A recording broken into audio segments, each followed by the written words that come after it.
The valley whispered with secrets. Ghost stood at the edge of a ridge, wind combing through his silver mane, dust clinging to his dappled coat. The Mustang's amber eyes tracked the movement of hawks circling overhead, but his thoughts, if horses could indeed think in ways humans might understand, were elsewhere. A dull pain throbbed in his left hind leg. He'd learned to bear it, shifting his weight slightly to ease the pressure. The injury had never properly healed. Ghost wasn't like the other wild horses. He kept to himself, lingering at the edges of the herd, never competing for mares or leadership. The others seemed to sense his difference, giving him a wide berth, even as they allowed him to follow along the ancient migration paths. Something pulled at him, a memory that wasn't quite his own. The desert stretched before him, vast and unforgiving, but beautiful in its harsh simplicity. Hoof prints scattered across the sand told stories of journeys coming and going, fleeing and returning. Ghost's own tracks wove among them, meandering rather than purposeful. He didn't remember where he came from. Not exactly. But sometimes when he closed his eyes against the setting sun, images flickered behind his eyelids, metal corridors gleaming under harsh lights, the scent of antiseptic, and a man's voice low and urgent, whispering, "Remember the way back." Ghost shook his head as if to clear it, his ears flicking back and forth.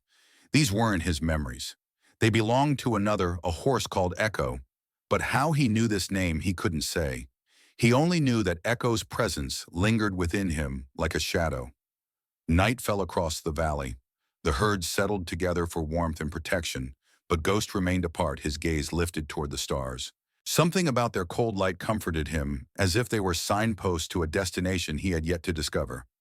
In his dreams, the images came more clearly. Echo, a Mustang with identical markings to his own, standing in a metal room. Men in uniforms moving around him. Tests, needles.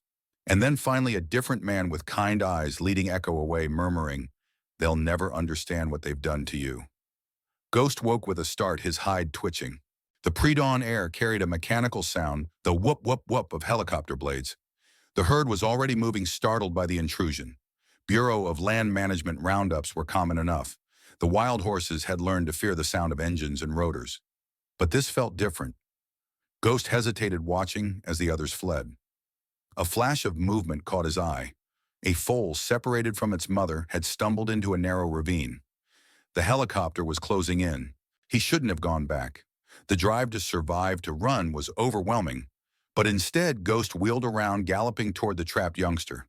The tiny horse whinnied in fear as Ghost approached. He nudged the foal, gently urging it up the ravine bank. The helicopter swooped lower. Ghost reared, placing himself between the machine and the foal. The downdraft from the rotors kicked up a cloud of dust and debris. Something sharp struck his hoof, a piece of metal from a broken fence line perhaps. Pain shot up his leg. He stumbled but kept pushing the foal forward until it broke free, racing toward the distant herd. Ghost tried to follow, but his injured leg gave way. He watched as the helicopter passed overhead, focused on the main group, leaving him behind. By nightfall, he was alone and limping badly, the metal shards still embedded in his hoof. Each step sent fresh agony up his leg. He traveled slowly, driven by instinct more than direction. Days passed. The wound festered. Ghost grew weaker, but something kept him moving, an invisible thread pulling him forward. Then as the sun began to set on the third day, he crested a small rise and saw it, a dilapidated ranch house nestled against the foothills. Something about it sent a tremor through his body. The scent was familiar yet painful. Ghost approached cautiously, drawn by an impulse he couldn't name. The fence line was broken in places, the paint on the barn faded to a ghostly red. A single porch light cast a small pool of yellow against the gathering darkness. He stopped at the fence line, nostrils flaring. There was water here, food perhaps, and something else, something he'd been seeking without knowing. As twilight deepened into night, Ghost remained by the fence, watching, waiting for what he didn't know. Mason Foster sat on the porch steps, a lukewarm cup of coffee forgotten in his weathered hands. 62 years had etched deep lines into his face, mapping a journey through terrain both physical and emotional. The old ranch house creaked and settled around him, struggling against the inevitability of decay. Just like him, Mason thought wryly. He hadn't planned to return. When Eleanor's lawyer called with news of her death, Mason had intended to handle the paperwork, remotely sell the property, and continue his quiet retirement in the small apartment he'd rented after leaving the military. But something had drawn him back to the family ranch. Perhaps a need for closure, or maybe just the stubborn foster sense of responsibility. Eleanor had fought cancer alone, never once asking for his help. The least he could do was properly close this chapter of their family story. He set his coffee down and pulled out an old photograph from his shirt pocket. The edges were worn smooth from handling the colors, faded by time. Two young men in military uniforms stood side by side, arms around each other's shoulders, grinning at the camera. Behind them, partially visible, was a dappled Mustang, Alex and Mason, the Foster brothers before everything changed. Mason traced his thumb over his brother's face. 40 years gone, and the pain still felt fresh.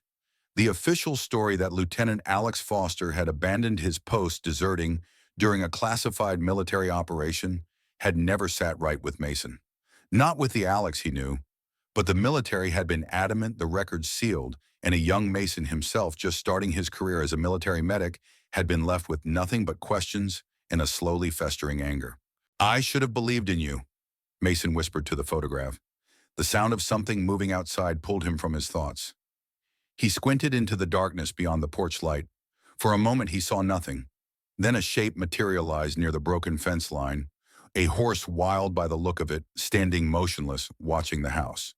Mason set the photo aside and slowly rose to his feet. Wild Mustangs weren't uncommon in this part of Nevada, but they typically avoided human habitation unless desperate. He stepped off the porch, moving unhurriedly so as not to startle the animal. As he drew closer, details emerged: a dusty silver coat with distinctive dark dappling, a tangled mane, and an injury to the left hind leg. The horse was favoring it, barely putting weight on the hoof. "Hello there," Mason said softly, stopping several yards away. The Mustang's ears pricked forward at the sound of his voice. It didn't flee, which surprised Mason. Instead, it seemed to study him, its amber eyes reflecting the distant porch light. Mason felt an odd sensation, as if he were being evaluated, measured in some way he couldn't understand. The feeling was so strong it stopped him in his tracks. For a long moment, neither moved. Man and horse, separated by yards of dusty earth and decades of divergent experiences, simply regarded each other. Then, as if having reached some private conclusion, the Mustang turned and limped away into the darkness. Mason remained where he stood, listening to the receding sound of hoofbeats. Something about the encounter left him unsettled. Those eyes had seemed almost familiar. He shook off the thought and returned to the porch, gathering his coffee cup and the photograph. Tomorrow would bring more work, sorting through Eleanor's belongings, assessing what repairs the ranch needed before it could be put on the market. But as he closed the door behind him, Mason couldn't shake the image of those intelligent amber eyes watching him from the darkness. Dawn broke clear and cool over Pine Creek Valley. Mason rose early, years of military routine ingrained too deeply to allow for lazy mornings, even in retirement. He made a pot of coffee and carried a mug out to the porch, surveying the property in the cold morning light. The ranch had seen better days. The fences needed mending, the barn roof had several missing shingles, and the windmill that once pumped water for the livestock creaked ominously with each turn. Eleanor had done her best, but maintaining a working ranch was hard for a woman alone, especially one fighting cancer. Mason sighed. He'd been so wrapped up in his own life, his own pain, that he'd let their relationship wither. Now it was too late for apologies. Movement near the eastern fence line caught his eye. The wild horse from last night had returned. It stood approximately where Mason had seen it before its gaze fixed on the house. Mason set his coffee down and walked to the edge of the porch. The Mustang's condition looked worse in daylight, ribs showing beneath the dull coat, the injured leg clearly causing significant pain. "You came back," Mason said. The horse's ears swiveled toward his voice, but it made no move to leave. Mason considered his options. He wasn't planning to stay long enough to take on a horse, especially a wild one. The responsible thing would be to call the Bureau of Land Management to collect it. But something held him back. The animal was injured, likely separated from its herd, and there was that strange sense of familiarity that Mason couldn't quite shake. "Hungry?" he asked, knowing the horse couldn't understand him, but speaking anyway. "I might have something you'd like." He retreated inside, returning moments later with a slightly wizened apple from the nearly empty refrigerator. Moving slowly, Mason approached the fence line, stopping several yards away. He held out the apple on his flattened palm. "Here you go," he said quietly. "Don't take my fingers with it." The Mustang watched him, nostrils flaring, as it caught the scent of the fruit. After a moment's hesitation, it took a cautious step forward, then another. Mason remained perfectly still. Finally, the horse stretched its neck across the remaining distance. Velvety lips carefully lifted the apple from Mason's palm, retreating quickly to munch on the unexpected treat. "You've been around people before," Mason observed. "Most truly wild horses wouldn't have approached so boldly, especially not an injured one." As the Mustang ate, Mason took the opportunity to study it more closely. It was a stallion, he noted, probably around 10 years old. The dappled pattern on its coat was distinctive, forming almost symmetrical markings across its flanks. But what caught Mason's attention was a small area behind the horse's left ear, what looked like a series of numbers or letters partially obscured by its mane. The horse finished the apple and lifted its head once again, fixing Mason with that penetrating stare. There was something almost unnerving about the intelligence in those eyes. "What's your story?" Mason asked softly. The stallion snorted, pawing at the ground with its right front hoof. Then, to Mason's surprise, it turned and gazed toward the distant mountains, the Echo Canyon range that bordered the eastern edge of the valley. "Ghost," Mason said suddenly, the name coming to him unbidden. "That's what I'll call you, because you kind of appeared out of nowhere." The horse ghost swung its head back around, at the sound ears pricked forward as if in approval. Mason shook his head at his own whimsy. He was anthropomorphizing a wild animal, attributing human characteristics to what was simply instinctive behavior. Still, the name felt right somehow. "That leg needs looking at," he continued, nodding toward the injury. "I'm no vet, but even I can see it's bad." Ghost took a step backward, as if understanding Mason's words and expressing reluctance. Then he turned once more toward Echo Canyon, this time with such deliberate movement that Mason almost laughed. "What you want me to follow you out there?" "Not happening, buddy." Mason raised his hands in mock surrender. "I've got enough problems right here." Ghost pawed at the ground again, more insistently this time. Then he limped away, not toward the open range as Mason expected, but along the fence line following its perimeter toward the old barn. Curious despite himself, Mason followed at a distance. Ghost stopped at a section where the fence had partially collapsed, creating a gap just wide enough for a person to step through. The Mustang looked at the gap, then back at Mason, then repeated the motion. "You want me to go through there?" Mason asked incredulously. Ghost nickered softly, the first vocal sound Mason had heard from him. "This is crazy," Mason muttered to himself. But he found himself stepping forward, pushing aside the broken section of fencing and crossing to the other side. Ghost immediately moved a few paces away, maintaining the distance between them. He looked back once more toward Echo Canyon, then took a few limping steps in that direction. "No," Mason said firmly. "I'm not hiking into the wilderness following a wild horse, and that's where I draw the line." Ghost seemed to consider this, head tilted slightly, as if evaluating Mason's resolve. Then, apparently accepting the refusal, he returned to the fence line, settling into a patch of morning sunlight. He lowered his head, eyes half closed, the picture of equine patience. Waiting, Mason realized. The horse was waiting. Mason returned to the house, unsettled by the encounter, but unsure why. He spent the morning sorting through Eleanor's papers, finding Bill's medical records and correspondence neatly organized in labeled folders. His sister had always been methodical. In her study, Mason discovered a cardboard box marked simply Alex. Inside were newspaper clippings about his brother's disappearance, copies of military correspondence, and a small leather-bound journal. Mason flipped it open to find Eleanor's handwriting, detailing her own investigation into what had happened to their older brother. She hadn't believed the desertion story either, and judging by the journal entries, she'd spent years quietly looking for answers. One entry caught Mason's attention: April 15th, 2010, met with Joseph Redtree from the Blackfoot Reservation. He remembers stories from his grandfather about Project Echo and the special horses the military was using. Says there's a connection to the water contamination cases on the reservation in the 1970s. Need to follow up. And a later entry, June 3rd, 2010, found reference to Echo Canyon facility in Old County records. listed as a temporary military research installation from 1968-1987, officially decommissioned. What were they researching there? Mason sat back, journal in hand. Echo Canyon, the same direction Ghost had been looking toward. Coincidence. A sound from outside drew his attention. He moved to the window and saw Ghost still at the fence line, but now the horse was nickering loudly, head-tossing. Mason set the journal aside and went outside. As he approached, he saw the cause of Ghost's distress. His injured leg had begun bleeding again, a small piece of metal protruding from the hoof. "Easy there," Mason said, approaching cautiously. "Let me see." To his surprise, Ghost allowed him to come close, though the horse trembled slightly as Mason knelt to examine the wound. Years of combat medical training took over as Mason assessed the injury, a metal shard embedded in the frog of the hoof, the surrounding tissue inflamed and possibly infected. "This needs professional attention," Mason said, looking up at Ghost. "A vet." Ghost snorted, shifting his weight uncomfortably. Mason stood, decision made. "I'll be right back."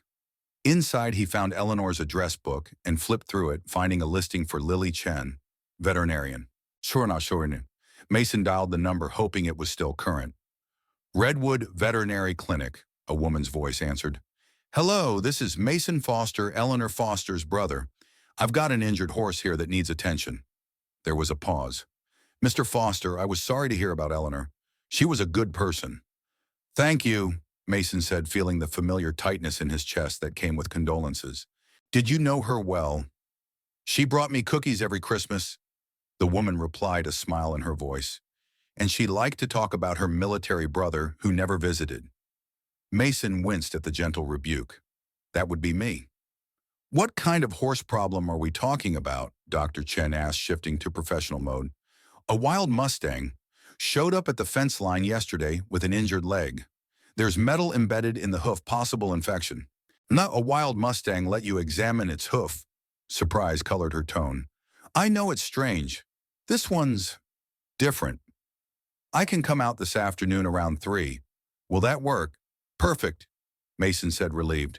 "Thank you, Dr. Chen." "Lily, please, your sister never stood on ceremony and neither do I." Mason hung up and returned to the fence line with a bucket of clean water and some old towels. Ghost had moved to the shade of a gnarled oak tree, but limped back to the fence when he saw Mason approach. "Help is coming this afternoon," Mason told him, setting the bucket down. "In the meantime, let's clean this up a bit." Working slowly and gently, Mason bathed the injured leg, careful not to disturb the embedded metal. Ghost flinched occasionally but remained surprisingly cooperative throughout the process. As Mason worked, he found himself talking, the words flowing more easily to this silent listener than they had to any human in years. "My sister Eleanor died 3 weeks ago. Cancer. I didn't make it back for the funeral." He dipped a cloth in the water, wringing it out. "We weren't close, not for a long time. That's on me, I guess." Ghost's ears swiveled toward Mason's voice, his amber eyes watching intently. "I inherited this place. Not sure what I'm going to do with it yet. Probably sell it," Mason sighed. "Doesn't feel right somehow, but I'm not cut out for ranch life."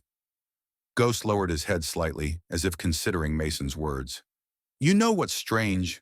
Mason continued, gently patting the leg dry. "I was just reading about Echo Canyon in Eleanor's notes. And you keep looking in that direction. Coincidence, huh?"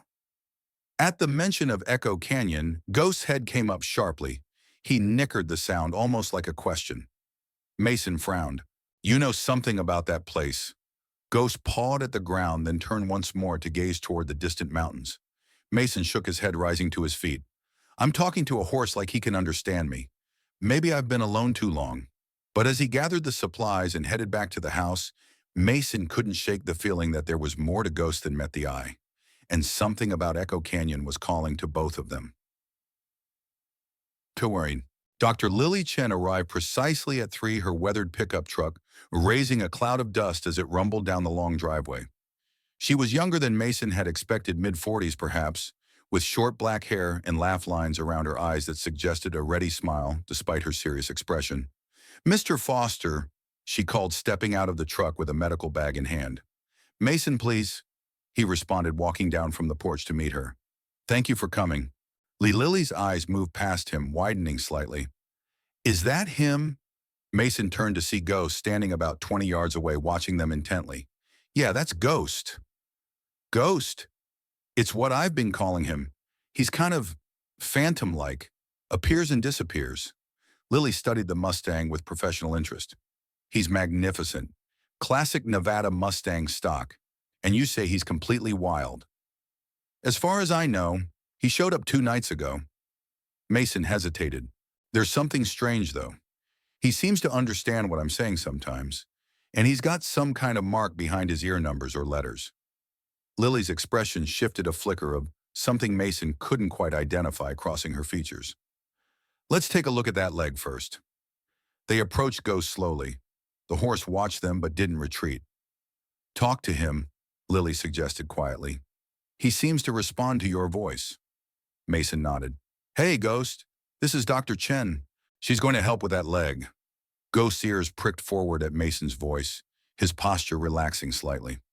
Lily moved forward with practiced calm, her movements fluid and non-threatening. Hello, beautiful, she murmured, stopping a few feet away. Just want to check that leg of yours. To Mason's amazement, Ghost allowed Lily to approach, only shifting slightly as she knelt to examine the injury. Her hands moved with gentle efficiency, assessing the wound without causing additional distress. The metal needs to come out, she said after a moment. It's not too deep, but there's infection starting. I've brought antibiotics and anti-inflammatories. She returned to her truck, retrieving additional supplies. As she worked, Mason noticed her occasionally glancing at Ghost's head, trying to see the marking he'd mentioned. Can you distract him? She asked. Maybe with another apple. I'd like to check behind his ear. Mason nodded, fetching an apple from the house. When he returned, he held it out, drawing Ghost's attention. As the horse focused on the treat, Lily carefully brushed back the tangled mane behind his left ear. Her sharp intake of breath told Mason she'd found something. What is it? He asked as Ghost took the apple from his hand. Lily stepped back, her expression troubled. E7. It's a tattoo. And it's not a BLM mark. Those are freeze brands, not tattoos. And they have a completely different system. What does it mean? I don't know. She pulled out her phone and took several quick photographs. But I've seen something similar before. Years ago when I was doing my residency with the Military Veterinary Corps. Mason felt a chill that had nothing to do with the afternoon breeze. Military. Lily nodded, her focus returning to Ghost's injury. With quick practice movements, she extracted the metal shard from the hoof, cleaned the wound thoroughly, and administered injections of antibiotics and pain medication. There, she said, stepping back. That should help. I'll leave you with antibiotics to mix with his feed for the next week. The wound itself isn't severe, but I'm concerned about the infection. Ghost seemed to relax as the pain medication took effect, the tension in his posture easing. He remained close, watching them both with those intelligent eyes. Dr. Chen, Lily. Mason said, would you like some coffee? I'd like to hear more about what you know about that marking. She glanced at her watch, then nodded. I can stay for a bit. They settled on the porch, Mason having made a fresh pot of coffee. Ghost had moved to a patch of grass near the house, grazing contentedly, but always keeping them in sight. You mentioned military experience, Mason prompted once they were seated. Lily cradled her mug between her hands. 3 years with the Army Veterinary Corps, mostly working with military working dogs, but occasionally with horses used for ceremonial purposes. And you've seen markings like that before? She hesitated, seeming to choose her words carefully. Not exactly like that, but similar coding systems. Alphanumeric identifiers were used in various research programs. Research. Mason's voice sharpened. What kind of research? I don't know specifics. Most of it was classified. Lily set her mug down. Mr. Foster Mason, I should tell you that I left the military under strained circumstances. I raised concerns about certain programs that I felt were ethically questionable. What kind of programs? The kind that push boundaries without sufficient oversight. Her gaze drifted to Ghost. Your Mustang there, he's unusual. Not just the marking, but his behavior. Wild horses don't typically approach humans, especially when injured. They certainly don't allow strangers to handle them as he has. Mason nodded slowly. I know. That's what I've been trying to tell you. There's something different about him. Lily leaned forward. May I ask why you were asking about Echo Canyon earlier? Mason stiffened, instantly on guard. I didn't mention Echo Canyon to you. No, she agreed. But I heard you say it to Ghost while I was walking up. You said he keeps looking in that direction.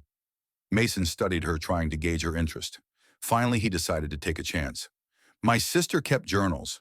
She was investigating what happened to our brother Alex. He disappeared during a military operation 40 years ago, supposedly deserted. There were references to Echo Canyon in her notes, something about a military research facility. Lily's expression remained carefully neutral, but Mason caught a flicker of recognition in her eyes. You know something, he said. It wasn't a question. She sighed, setting her mug down. Rumors, mostly. Echo Canyon was allegedly the site of a classified research program in the 70s and 80s. Something to do with biological sensing capabilities, using animals to detect environmental changes, too subtle for instruments at the time. Toshawi, biological sensing.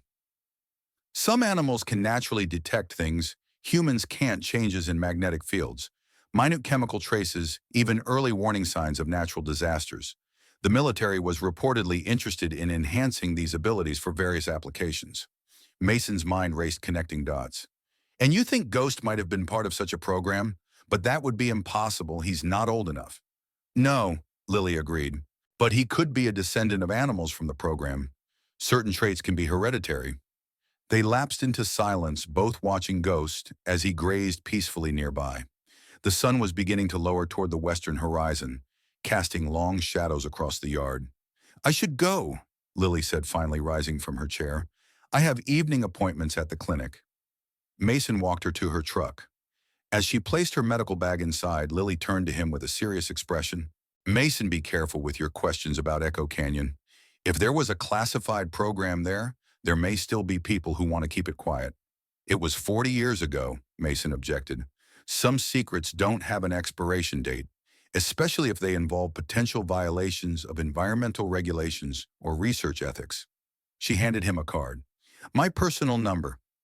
Call me if Ghost's condition changes or if you find out anything more about that marking. Mason nodded, pocketing the card. Thank you, Lily. As she drove away, Mason turned to find Ghost watching him from across the yard. The Mustang nickered softly as if trying to communicate something urgent. What is it? Mason asked, approaching slowly. Ghost pawed at the ground, then turned once more to gaze toward Echo Canyon. The sun's dying rays caught his silver coat, making it glow like burnished metal. You really want me to go there, don't you? Mason murmured. Ghost tossed his head, the gesture almost human in its emphatic affirmation. Mason sighed, running a hand through his gray-streaked hair. Eleanor was looking into that place.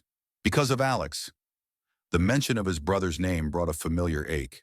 40 years of unanswered questions, of doubts and regrets. The official story had never felt right. Alex, with his strict code of honor, simply abandoning his post, impossible.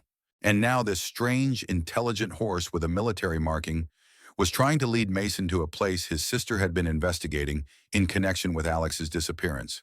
Coincidence seemed increasingly unlikely. Okay, Mason said finally. Tomorrow. If you're up to it, we'll go to Echo Canyon together. Ghost nickered softly, seeming satisfied with this promise. He lowered his head, returning to his grazing as the last light faded from the sky. Inside the house, Mason pulled out Eleanor's journal again, reading her meticulous notes about Echo Canyon.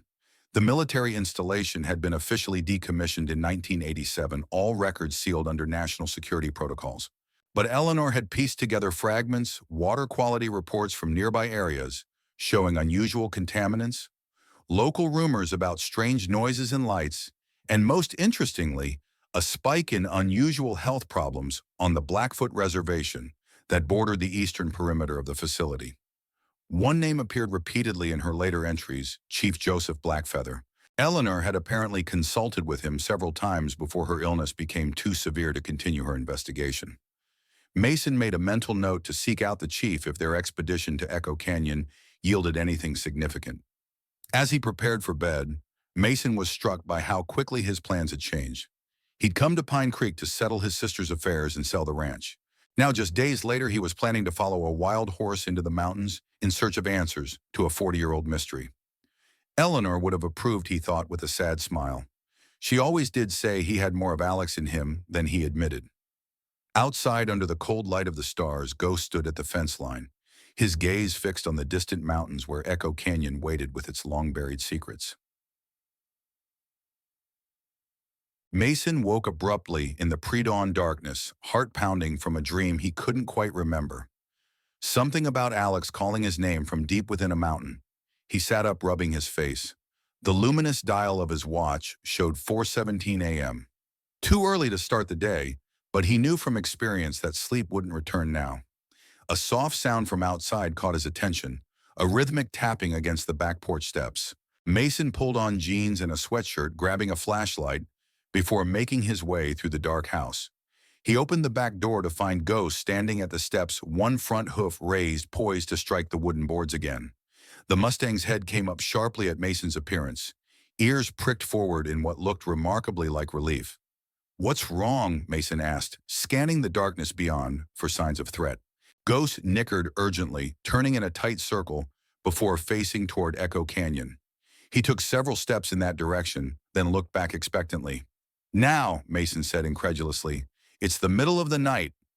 Ghost whinnied again, more forcefully, this time pawing the ground with obvious agitation. Something in the horse's manner sent a chill down Mason's spine. This wasn't normal animal behavior. Ghost wasn't simply eager for their planned excursion. He seemed genuinely distressed, driven by some urgency Mason couldn't comprehend. "All right," Mason said, decision made. "Give me 5 minutes." He dressed quickly, pulling on hiking boots and a jacket. He filled a canteen with water-stuffed energy bars into his pockets, and after a moment's consideration, retrieved Eleanor's journal and the revolver she had kept in her bedside drawer. Better safe than sorry. When he returned to the porch, Ghost was waiting, his entire posture radiating impatience. As soon as Mason descended the steps, the Mustang turned and began walking purposefully toward the gap in the fence. "I'm trusting you," Mason told him, climbing through the broken fencing. "I hope you know what you're doing." Ghost set a surprisingly rapid pace given his injury, leading Mason across the dry pasture and into the scrubby wilderness beyond. The first hints of dawn were just beginning to lighten the eastern sky, providing enough illumination to navigate without the flashlight. They walked for nearly an hour, the terrain growing increasingly rugged as they approached the foothills of Echo Canyon. Ghost seemed to know exactly where he was going, picking a path that avoided the worst of the rough ground. As they climbed higher, Mason began to notice oddities in the landscape, subtle signs of past human activity amid the natural formations. A two-straight line cut into a hillside, concrete footings partially hidden by decades of vegetation, metal debris half buried in the soil. "There was something here," Mason murmured, pausing to examine a rusted piece of chain-link fencing protruding from beneath a boulder. Ghost nickered impatiently, continuing forward. The Mustang stopped at the top of a steep rise, waiting for Mason to catch up. When Mason crested the hill, he found himself looking at a narrow cleft in the mountainside, a natural formation, but with unnatural elements. The entrance was partially obscured by vegetation, but Mason could make out the edges of a metal door set into the rock face. "What is this place?" he whispered. Ghost pawed at the ground near the entrance. Mason approached cautiously, heart pounding. The metal door was weathered and rusted, but still solid. A faded symbol was stenciled in the corner, a military insignia Mason didn't recognize. "This is government property," Mason said, hesitation in his voice. "We shouldn't be here." Ghost snorted, nudging at a pile of rocks that had accumulated at the base of the door. Mason knelt, brushing away dirt and stones to reveal a tarnished metal box half buried in the soil. With trembling hands, Mason pried open the lid. Inside was a military ID card, cracked and faded with age. The photo was weathered but unmistakable. Alex Foster. "How is this possible?" Mason's voice cracked, his flashlight beam wavering as his hand began to shake. "Alex, you were here?"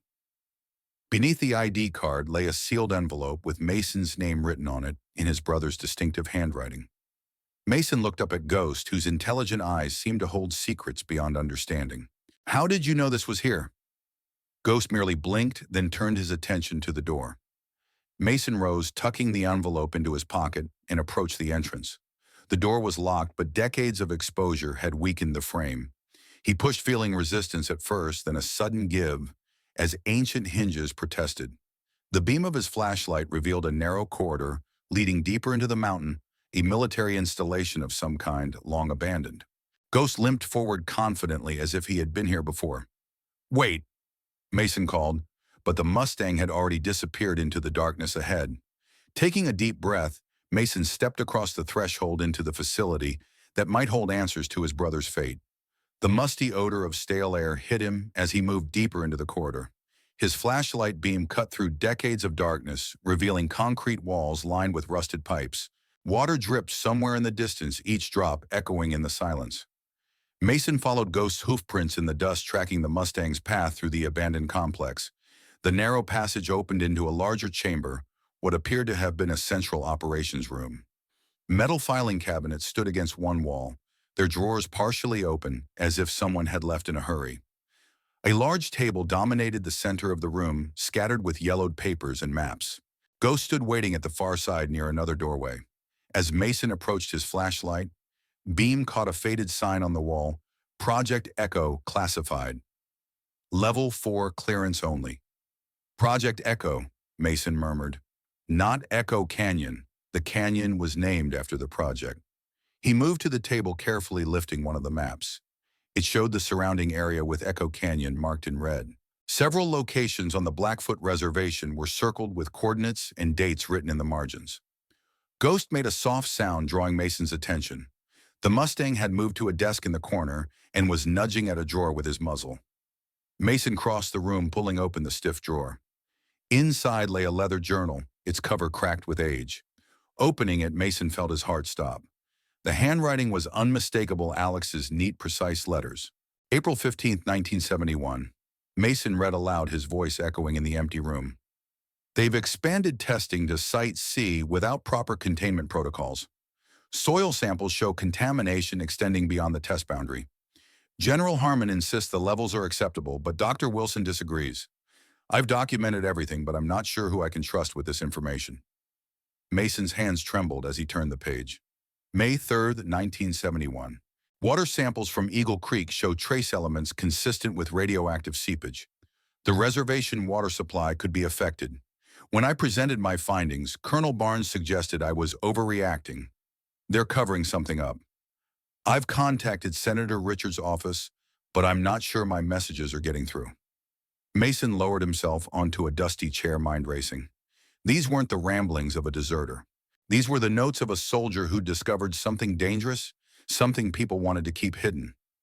Alex, Mason whispered, what did you get yourself into? Ghost nickered softly, drawing Mason's attention to a filing cabinet labeled Personnel. The drawer stuck at first, then gave way with a metallic groan. Inside were dozens of folders. Mason pulled out the one labeled Foster A.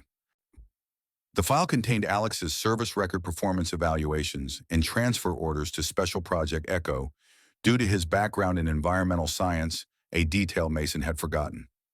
At the back of the folder was a photograph that made his blood run cold. It showed Alex standing outside the facility, and beside him was a horse, a young Mustang with distinctive markings identical to Ghost's. Written on the back in faded ink was, Alex with Echo 1971. Echo! Mason breathed, looking up at Ghost in astonishment. That's impossible. You can't be the same horse. That would make you over 50 years old. Ghost merely blinked those intelligent eyes, revealing nothing. Mason's flashlight beam caught something else, a door marked a lab. It was ajar, darkness yawning beyond. Mason approached cautiously, pushing it open with a creak of protest. The laboratory was large, with counters lined with dusty equipment and glass containers. At the center stood what appeared to be examination tables, one size for humans, another clearly meant for animals. They were experimenting on horses, Mason whispered, a coldness spreading through his chest. Ghost remained in the doorway, refusing to enter. The horse's ears were flattened, body tense. Something about this place clearly disturbed him. Carefully, Mason examined the lab. Most of the equipment was unrecognizable to him, but file boxes labeled test subjects lined one wall. He pulled one down, coughing as dust billowed around him. Inside were countless reports with data observations and photographs of horses, wild Mustangs from the surrounding area. One report caught his eye. Subject 7 designation. Echo continues to show remarkable adaptive abilities. Cognitive function tests exceed expectations. Territorial memory remains intact. Recommend advancing to Phase 2 trials. Mason's stomach turned. What did they do to you? He asked, looking at Ghost. The Mustang nickered softly, backing away from the lab entrance. Mason replaced the file and followed, relieved to leave the disturbing room behind. In the main chamber, Mason noticed another door he'd missed earlier, marked Communications. Inside was radio equipment, long dead, and stacks of transmission logs. Mason flipped through them quickly until a name jumped out at him. Senator Richards. The log documented multiple calls between the facility and the senator's office in the weeks before Alex's disappearance. The last entry, dated June 17, 1971, read 0300 hours. A. Foster attempted unauthorized transmission to Washington Post. Transmission intercepted. Containment protocols enacted. June 18th was the day Alex had vanished. Mason sank to his knees, the weight of realization crashing down on him. They silenced you, he whispered. You weren't a deserter. You were trying to expose them. Ghost approached, gently nudging Mason's shoulder. The contact broke something loose inside him, and Mason found himself weeping for the first time since receiving news of Eleanor's death, for the brother whose honor had been tarnished, for the truth that had remained buried for 40 years. When the tears finally subsided, Mason looked up at Ghost with newfound understanding. You brought me here for a reason, he said. You wanted me to know what happened to him. The horse blinked those amber eyes, somehow both wild and profoundly intelligent. Mason gathered Alex's journal, the personnel file, and several of the most damning reports about the testing. Whatever had happened here, whatever his brother had discovered, deserved to be brought to light. We can't do this alone, Mason said to Ghost. We need help. The sky was beginning to lighten when they emerged from the facility. Mason carefully sealed the entrance behind them, making it appear undisturbed. The journey back to the ranch seemed shorter, his mind racing with questions and plans. By mid-morning, they had returned to the ranch. Mason immediately called Lily Chen. I need to show you something, he said when she answered. It's about Echo Canyon and Ghost. There was a pause on the line. I'll be there in an hour, she said finally. And Mason, be careful who you talk to about this. Sekun. As he waited for Lily, Mason sat on the porch steps, watching as Ghost grazed peacefully in the overgrown pasture, never straying far from the house. The morning sun caught the silver in the Mustang's coat, making it shimmer like something otherworldly. What are you? Mason asked softly. And how are you connected to all of this? Ghost lifted his head, meeting Mason's gaze with those knowing eyes that seemed to hold answers to questions Mason had only just begun to ask. Lily arrived with the midday sun high overhead, her truck kicking up dust along the driveway. She stepped out wearing jeans and a field jacket, more casual than her veterinary attire from the previous day. You look like you've seen a ghost, she said, studying Mason's face as she approached the porch. In a manner of speaking, he replied, gesturing to the documents spread across the weathered porch table. I found these at a facility in Echo Canyon. Ghost led me there this morning. Lily's eyes widened as she took in the array of files, reports, and the worn leather journal. May I? Mason nodded, watching as she carefully examined the materials. Her expression shifted from professional curiosity to something deeper concern, then outrage, then a kind of grim validation. I knew it, she said finally, looking up at Mason. The rumors were true. What rumors? About Echo Canyon being a black site for experimental biology programs. She tapped a finger on one of the reports. This is extraordinary documentation of environmental violations and unauthorized testing protocols. They were experimenting on horses. Mason said the words, still difficult to speak aloud, including one named Echo that looks identical to Ghost. Lily glanced across the yard to where Ghost stood watching them, his posture alert but calm. The markings are the same, she confirmed. But as I said yesterday, Ghost can't be the same horse. Mustangs rarely live beyond 30 years, and these records are from 50 years ago. Then what's the connection? Why would Ghost lead me to that facility? How would he even know about it? Lily sat down, considering the questions. Mustangs have incredible spatial memory. They pass down migration routes, water sources, safe places through generations. It's how herds survive in harsh environments. So you think Ghost could be Echo's descendant and somehow remembered the location? It's possible, she said, though her tone suggested she wasn't entirely convinced by this explanation either. Unusual, but possible. Ghost approached the fence line, nickering softly as if aware they were discussing him. Mason noticed the horse's limp had improved somewhat after Lily's treatment. "How's his leg?" she asked, following Mason's gaze. "Better. The antibiotics seem to be helping." Lily nodded, then returned her attention to the documents. "These reports about water contamination, they match stories I've heard from the Blackfoot Reservation. There was a spike in unusual illnesses there in the early 1970s. Cancer rates, birth defects." "My sister's journal mentioned that," Mason said.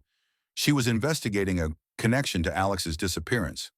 The official explanation was poor healthcare access, but the tribal elders never believed it." Lily looked up at Mason. "You should talk to Hannah Blackfeather at the Redwood Junction Historical Society.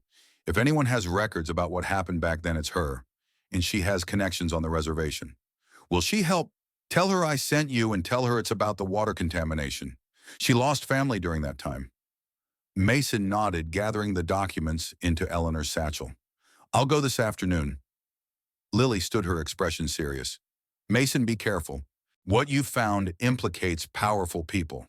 Senator Warren Richards built his career on his military service and patriotism. If he was involved in covering this up—" "I know," Mason said quietly, "but my brother died trying to expose this. I won't let that be for nothing." As they walked toward Lily's truck, Ghost moved closer to the house, his amber eyes tracking their movement. "I can bring more medication for his leg tomorrow," Lily offered. "The old injury won't heal completely, but we can make him more comfortable." "I'd appreciate that," Mason said. She paused before getting into her truck. "Mason, be careful who you trust with this. Redwood Junction might seem like a sleepy town, but it's built on secrets. That's the second warning I've received in 24 hours. Maybe you should listen," she said, but there was a glint of determination in her eyes that suggested she wasn't advising him to drop the matter. After Lily left, Mason sat on the porch steps watching as Ghost grazed peacefully in the fading light. Subject 7.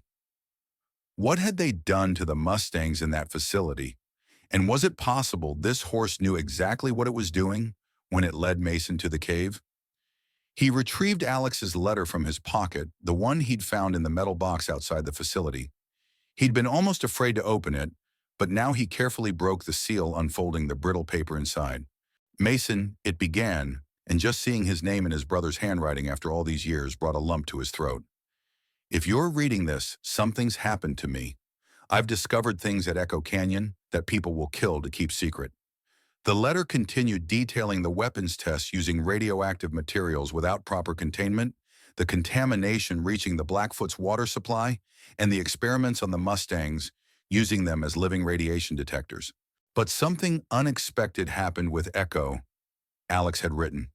"He started showing intelligence beyond anything they anticipated. The scientists can't explain it, but I've seen it firsthand." Mason paused, glancing up at Ghost, who had moved closer to the porch.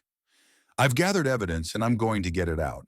But if I don't make it find Echo, he knows where everything is hidden. Sounds crazy, I know, but trust me on this." The letter ended with a simple apology. "I'm sorry for all the things I never said, for leaving the way I did. I hope someday you'll understand. I was trying to do the right thing. Your brother Alex." Mason folded the letter with trembling hands. So Alex had suspected he might not survive his whistleblowing attempt, and he'd trusted Echo with the location of his evidence. Looking up, Mason found Ghost watching him from across the yard, those intelligent amber eyes seemingly able to see right through him. "He said you knew," Mason said quietly. "Echo knew where everything was hidden." Ghost nickered softly, approaching to stand near the porch steps. "But you can't be Echo. That's impossible." Ghost merely blinked, offering no explanation for the mystery of his existence or his knowledge. The Redwood Junction Historical Society occupied a modest brick building on Main Street, its weathered facade a testament to decades of service to the small community. Mason parked his truck a block away, out of caution, the satchel of documents tucked securely under his arm. Inside, the library was quiet, with only a few patrons browsing the shelves. The elderly librarian at the front desk glanced up as Mason entered. "Can I help you?" she asked. "I'm looking for Hannah Blackfeather.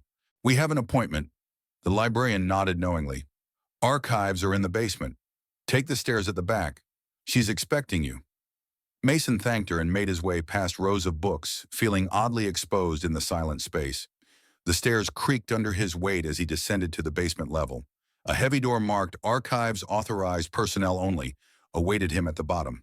He knocked twice, and almost immediately the door opened to reveal a woman in her early 50s, with deep brown eyes and silver-streaked black hair, pulled into a tight bun. Her expression was weary but determined. "Mr. Foster," she asked, her voice matching the authoritative tone from their phone conversation. "Yes," Mason replied. "Hannah Blackfeather." She nodded once, opening the door wider to admit him. "Come in quickly. At for show." The archives room was larger than Mason expected, with rows of metal shelving units holding boxes of documents, old newspapers, and leather-bound ledgers. A table in the center was cleared of everything except a tape recorder and a stack of folders. Hannah closed and locked the door behind them. "Did anyone follow you?" "I don't think so," Mason replied. "I took precautions." She studied him intently. "Lily says you found evidence about Project Echo." "I did," Mason said, placing Eleanor's satchel on the table. "But before I share it, I need to know who you are and why you care." A hint of approval flickered in Hannah's eyes. "Smart. Trust should be earned." She gestured to the chairs at the table. "Sit, please." As they settled across from each other, Hannah's professional demeanor softened slightly. "I'm the town historian officially. Unofficially, I've spent 20 years documenting the health crisis that struck the Blackfoot Reservation in the early 1970s. Her voice hardened. "My younger sister died of a rare cancer when she was just 12. She wasn't the only one." "I'm sorry," Mason said quietly. "The government claimed it was coincidence. Poor health care, bad luck." Hannah's jaw tightened. "We knew better. The water tasted wrong. Animals behaved strangely. But we had no proof." Mason nodded slowly. "My brother was trying to get that proof out." "Your brother?" Hannah leaned forward. "Who was he?" "Lieutenant Alex Foster. He was stationed at the Echo Canyon facility in 1971, before he supposedly deserted." Recognition dawned in Hannah's eyes. "There were rumors about a soldier who tried to warn people, a name mentioned in whispers." She paused. "You believe he was silenced?" It wasn't a question. Mason nodded, opening Martha's satchel and removing the folder of photocopied documents. "He kept a journal," Mason explained, sliding several pages toward her. "Documented the contamination, the cover-up, everything. He was planning to expose it all when he disappeared." Hannah's hands trembled slightly as she examined the pages. "My God," she whispered. "After all this time." Mason watched her read emotions playing across her face: shock, vindication, grief. Finally, she looked up. "Your brother was a brave man, Mr. Foster." "Mason, please." "Mason." She tapped the documents. "This proves what we've always known. They poisoned our water, then buried the evidence along with our dead." Her voice cracked slightly. "Do you have the originals?" "Safe," Mason assured her. "These are copies." She nodded in approval. "Keep them that way. There are people in this town, powerful people, who will do anything to keep this buried." "Senator Richards," Mason said. "Among others," Hannah confirmed. "He was just a rising politician, then attached to the military project. Now he's untouchable." She hesitated. "Lily mentioned something else. A Mustang." Mason explained about Ghost, the facility discovery, and the mysterious connection to Echo, the horse his brother had known decades ago. "The tribal elders talk about spirit animals, guides between worlds," Hannah said thoughtfully. "I'm not particularly traditional myself, but sometimes I wonder." She shook her head. "However you found this information, it's a gift one my people have waited for." "What do you plan to do with it?" Mason asked. Hannah straightened her spine. "With your permission, I want to take this evidence to the tribal council. From there, we can approach federal authorities, the EPO, possibly the Justice Department." "That could take years," Mason said. "Justice often does, but we have to start somewhere." She studied him. "What do you want from this, Mason?" The question caught him off guard. "I want my brother's name cleared. I want people to know he didn't desert." "And Senator Richards?" Mason considered this. "I want the truth to come out, whatever that means for him." Hannah nodded, satisfied with his answer. "I can help with both, but first there's someone else you should meet. Someone who might remember your brother." Kwame. Who? Chief Joseph Blackfeather. He was younger then, working as a tribal liaison with the military. If anyone on the reservation had contact with soldiers at Echo Canyon, it would have been him. Mason felt a surge of hope. Is he still alive? Very much so, and his memory is sharp. Hannah gathered the documents carefully. Can I keep these copies? I promise they will be secure. Mason hesitated, then nodded. I'll need time to arrange a meeting with the chief. Understood. I'll set it up for tomorrow if that works for you. It does. Hannah wrote down an address on the reservation along with the time. Come alone and be discreet. She paused. One more thing. How much has Sheriff Reyes learned about this? I mentioned Project Echo to him. He seemed cautious. Said his father worked security at Fort Garrison. Hannah's expression tightened. Reyes Sr. was military police, had a reputation for following orders without question. What about the sheriff himself? Greg Reyes walks a careful line in this town. He enforces the law without upsetting the established order. She gathered her things. I wouldn't share more with him until we know whose side he's on. They parted ways at the library door, Hannah exiting first to ensure the coast was clear. Mason waited 5 minutes before leaving, the weight of their conversation settling on his shoulders. He had allies now, tentative ones, but allies nonetheless. Anasumum. When Mason returned to the ranch, he found Lily's truck parked in the driveway and Ghost standing calmly while she examined his leg. The Mustang seemed more at ease with her, today barely shifting as she applied a medicated salve to the old injury. How's he doing? Mason asked, approaching slowly. Better than expected, Lily replied. He's remarkably cooperative for a wild horse. Most would need sedation for this kind of treatment. Sabno. Ghost nickered softly when he saw Mason, ears perking forward in recognition. I brought some pain medication for him. Lily continued, nodding toward a small paper bag on the fence post. Mix it with applesauce. He should take it willingly. Thank you. What do I owe you? She waved him off. Consider it a favor to Eleanor's memory. She paused. Did you meet with Hannah? Just came from there. She's arranging for me to speak with Chief Blackfeather tomorrow. Lily nodded approvingly. Good. He's a wise man. She hesitated. There's something else you should know. Sheriff Reyes came by my clinic this morning asking questions about you and Ghost. Mason tensed. What kind of questions? Whether you seemed stable, if I noticed anything unusual about the horse. She patted Ghost's neck one final time before stepping back. I told him you seemed like a grieving brother looking for closure, and the horse appeared to be a normal Mustang with an old injury. Thank you. I'm still not sure where the sheriff stands in all this. Neither am I.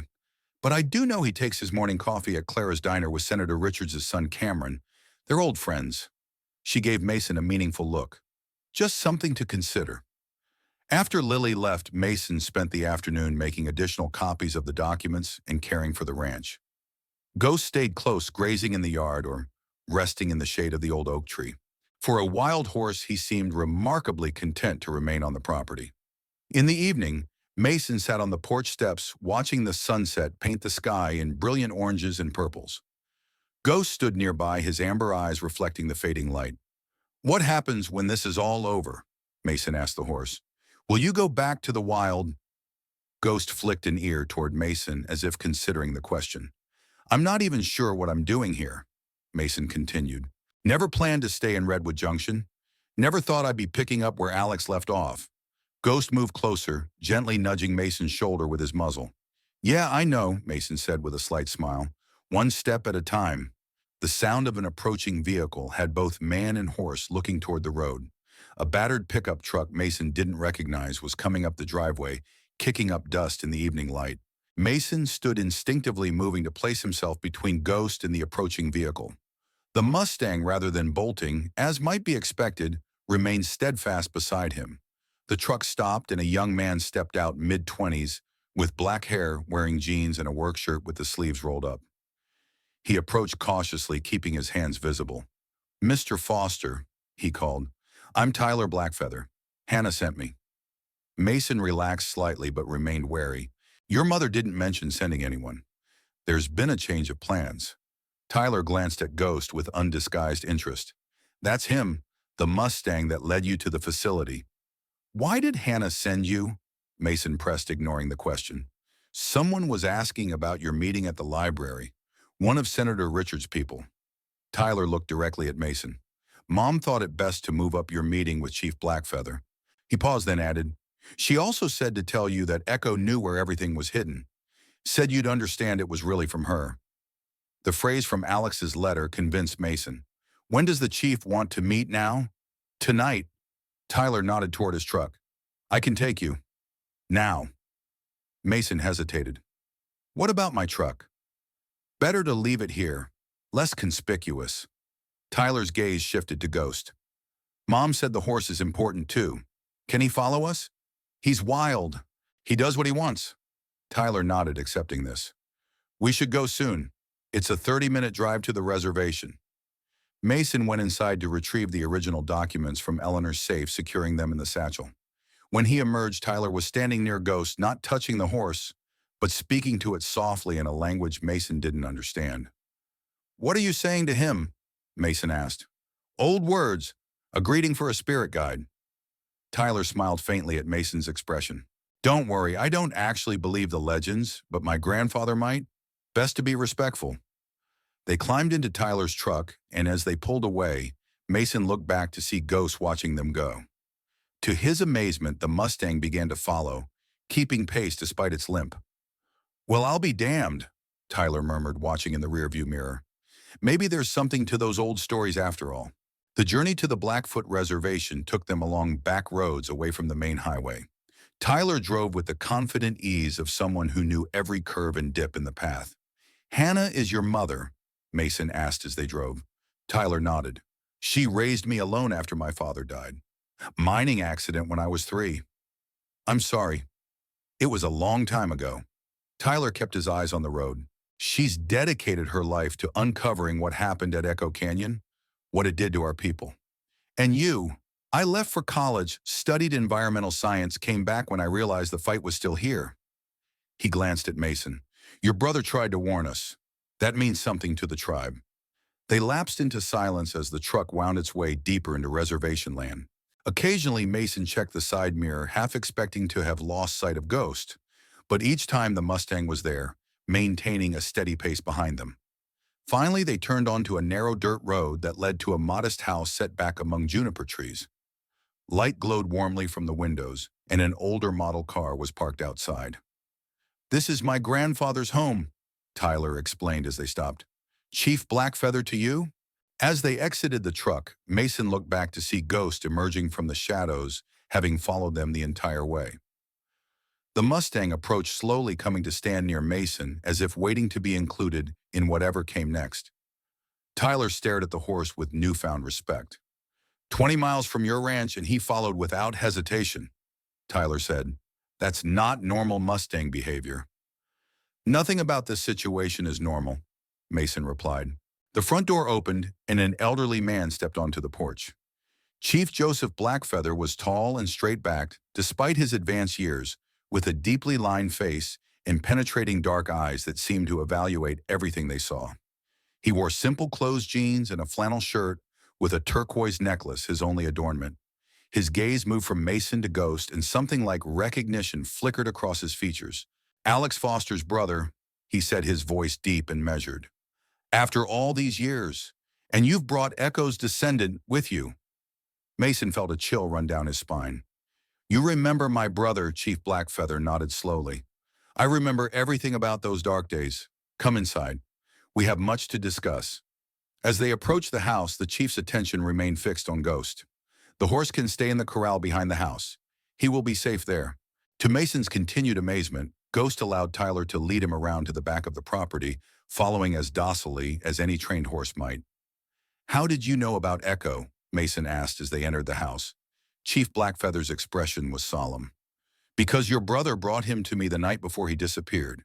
He wanted me to protect the horse and the evidence it would lead to. Serene. The chief's home was modest but warm, with hand-woven rugs covering the wood floors and walls adorned with framed photographs and traditional artwork. He led Mason to a kitchen table where a pot of tea already waited. Sit, he said simply. Your journey has been long in coming. Mason settled into a chair, placing Eleanor's satchel on the table. You said my brother brought Echo to you? Chief Blackfeather nodded, his weathered hands cradling a teacup. June 17th, 1971, a night I have never forgotten. Alex arrived after midnight, agitated but determined. He had documents proving the military was conducting radiation tests that were contaminating our water, and he had Echo with him. Why bring the horse to you? Mason asked. Because Echo was special. The chief's eyes met Mason's. The scientists at the base had been experimenting with the Mustangs, studying how they detected and avoided radiation in the wild. But Echo showed abilities beyond what they expected. What kind of abilities? Intelligence, memory, sensitivity to things most couldn't perceive. Chief Blackfeather sipped his tea. Your brother believed Echo could lead others to the evidence if something happened to him. He made me promise to protect the horse. Mason leaned forward. But that was 50 years ago. Horses don't live that long. No, they don't. The chief set down his cup. I kept Echo safe as promised. He lived here for many years, becoming part of my family's herd. He sired several foals before passing in the early 1990s. Then Ghost is what his grandson, great-grandson, by bloodline, yes. Chief Blackfeather's expression grew thoughtful. But there is more to inheritance than blood alone. Our people believe knowledge can pass through generations in ways science cannot fully explain. Territory, danger, safe places, these things are remembered. Mason considered this. The markings are identical. Yes, that sometimes happens with strong bloodlines. The chief paused as the door opened and Tyler entered. Did the horse settle in? Like he's been here before? Tyler replied, taking a seat at the table. Went straight to the water trough, then to the exact spot where we used to keep the old horses. Chief Blackfeather nodded as if this confirmed something. Tyler, show Mr. Foster the photograph. Tyler retrieved a worn photo album from a bookshelf and carefully removed a faded color photograph. He handed it to Mason. The image showed a much younger Chief Blackfeather standing beside a Mustang that was unmistakably identical to Ghost, down to the distinctive markings on its flank. A third figure stood partially cropped from the frame, just a uniformed arm and shoulder visible. Alex? Mason whispered, recognizing his brother's military sleeve. Your brother gave me this picture along with copies of his evidence. He said if he didn't return in 3 days, I should take everything to the authorities. The chief's voice grew heavy. But the next morning, military police came to the reservation, claiming a soldier had deserted with classified documents. They searched everywhere, questioned everyone. I hid Echo in the papers, but I knew then that Alex had been discovered. Did you go to the authorities? Mason asked. I tried. The local sheriff Rhea's father turned me away. The state environmental office lost my paperwork. A reporter I contacted was suddenly reassigned. Chief Blackfeather shook his head. The corruption ran deep. Eventually I realized the only way to protect my people was to document the effects ourselves, preserve what evidence we had, and wait for a time when the truth might finally be heard.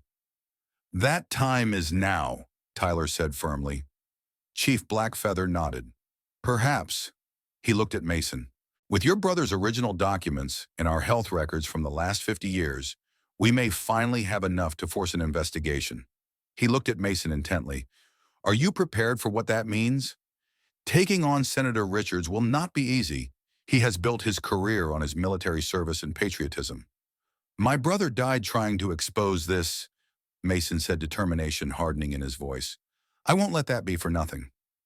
The chief studied Mason's face. You have his spirit. Alex was a good man, caught in an impossible situation. He turned to Tyler. Bring the box. Tyler disappeared into another room, returning with a wooden box inlaid with turquoise. Chief Blackfeather opened it carefully and removed a small leather pouch along with several yellowed envelopes. Echo wore this around his neck when Alex brought him to me. The chief explained, opening the pouch to reveal a small metal key. Your brother said it would open a lockbox hidden at the facility, something not even the military knew about, a backup of all his evidence. Mason stared at the key. It might still be there. After 50 years, Tyler sounded skeptical. The facility was abandoned, not demolished, Mason pointed out. If it was hidden well enough, Chief Blackfeather handed Mason the key. Perhaps it is time to complete what your brother started. Tyler leaned forward. We should go back to the facility. Look for this lockbox. Not tonight, the chief cautioned. Dawn would be safer, fewer eyes watching. A sudden commotion outside drew their attention. the sound of a horse whinnying in distress. Tyler hurried to the window. "Grandfather, someone's at the corral," he said urgently. "Two men." Mason was on his feet, instantly moving to look outside. In the dim light provided by the quarter moon, he could make out two figures approaching the corral where Ghost was kept. One held what appeared to be a tranquilizer gun. "BLM doesn't operate at night," Tyler said, grabbing a jacket. "Those aren't government agents." The three men slipped out the back door, keeping to the shadows. As they drew closer, Mason could hear muted voices. "Just sedate it and get it loaded," one man was saying. "The senator wants this wrapped up quietly." Tahoe! Mason felt a surge of anger. Without thinking, he stepped forward into the moonlight. "That's my horse you're trying to steal." The men spun around, startled. One raised the tranquilizer gun, pointing it directly at Mason. "This doesn't concern you, Foster." Mason recognized him now. Cameron Richards, the senator's son and chief of staff. Mason had seen his photo in news articles. "Cameron Richards," Mason said evenly. "Does your father send you to do all his dirty work, or just the illegal parts?" Cameron's companion, a burly man Mason didn't recognize, shifted nervously. "We should go, Cameron. Too many witnesses." "We have orders," Cameron replied tersely. "The horse is government property." "Government property," Mason repeated. "A wild Mustang, not wild, part of a classified research program." Cameron kept the tranquilizer gun steady. "Your presence at Echo Canyon was trespassing on a restricted military site." Chief Blackfeather stepped forward, his dignified bearing undiminished by age. "This is reservation land, Mr. Richards. You have no authority here." "With all due respect, Chief, this goes beyond tribal jurisdiction. We're reclaiming federal property and securing a compromised installation." Tyler had been edging around the side of the corral while they talked. Now he lunged forward, knocking the tranquilizer gun from Cameron's hand. It fired harmlessly into the dirt. Chaos erupted. The burly man grabbed Tyler while Cameron scrambled for the fallen weapon. Mason charged forward, tackling Cameron to the ground. They struggled in the dirt, each fighting for control. "You don't understand what you're involving yourself in," Cameron hissed. "My father protected this community. The tests brought jobs funding. Sapito. They brought cancer and death." Mason shot back, pinning Cameron's arms. "Your father covered up poisoning innocent people." Inside the corral, Ghost reared up, front hooves pawing the air. The horse let out a shrill whinny that echoed across the property. The sound was so commanding that everyone froze momentarily. In that moment of distraction, Cameron broke free of Mason's grip and grabbed the tranquilizer gun.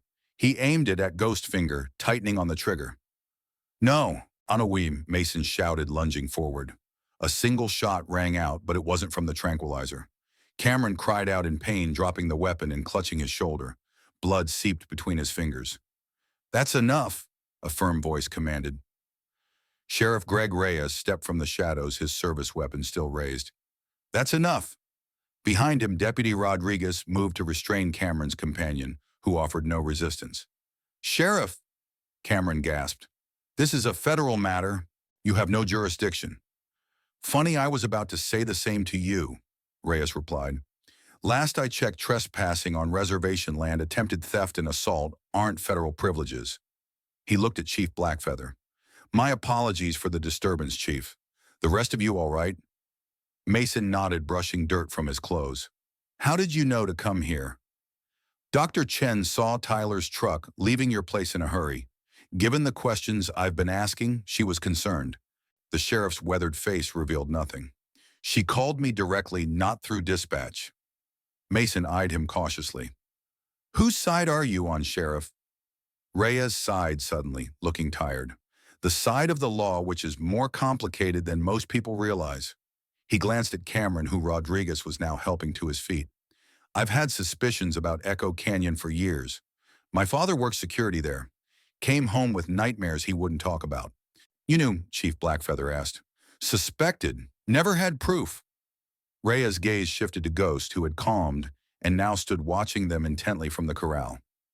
"When Foster here started asking questions about Project Echo, I did some digging of my own, found records my father had kept, violations he documented but had been ordered to ignore." "Why didn't you say something before?" Mason demanded. "Because accusations without evidence would have gone nowhere. especially against someone like Senator Richards. The sheriff looked at Mason. I needed to know if you actually had something solid or were just chasing ghosts. Deputy Rodriguez approached, having secured Cameron in the patrol car. His friend's talking already, Sheriff. Says the senator ordered them to capture the horse and destroy any evidence connecting it to Echo Canyon.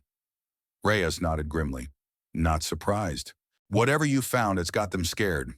He handed Mason a business card. My personal number. Call me when you're ready to go public with what you have. I'll help any way I can. Mason accepted the card, still not entirely convinced. Why should I trust you? Because I grew up in Redwood Junction watching families on the reservation suffer while officials looked the other way. Rhea's voice hardened. My father was part of that system. I became sheriff to be better than he was. Aunt! Chief Blackfeather placed a hand on Mason's shoulder. Greg Reyes has been one of the few town officials who treated our people fairly. If he offers help, I believe we should accept it. Mason nodded slowly. All right, but we move carefully from here. First priority is keeping you and that horse safe, Reyes said, glancing at the patrol car where Cameron sat fuming. Richards won't take this setback lightly. He's got resources and connections we can't match. As the sheriff and his deputy prepared to leave with their prisoners, Mason approached Reyes one last time. There might be more evidence still at the facility, a lockbox my brother hid. Reyes considered this. After you find it, bring it to me.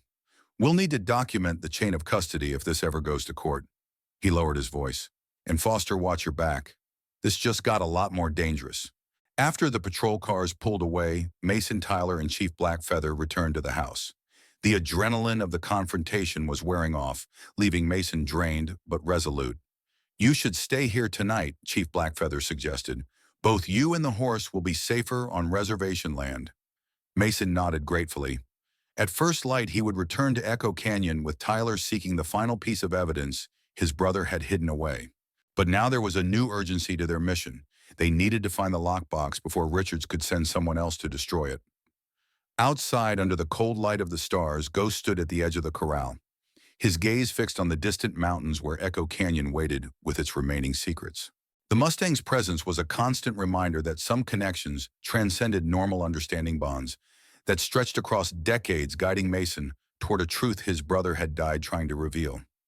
Mason placed a hand on the corral fence, watching the silver horse in the moonlight. We're going to finish what Alex started, he said softly. Tomorrow.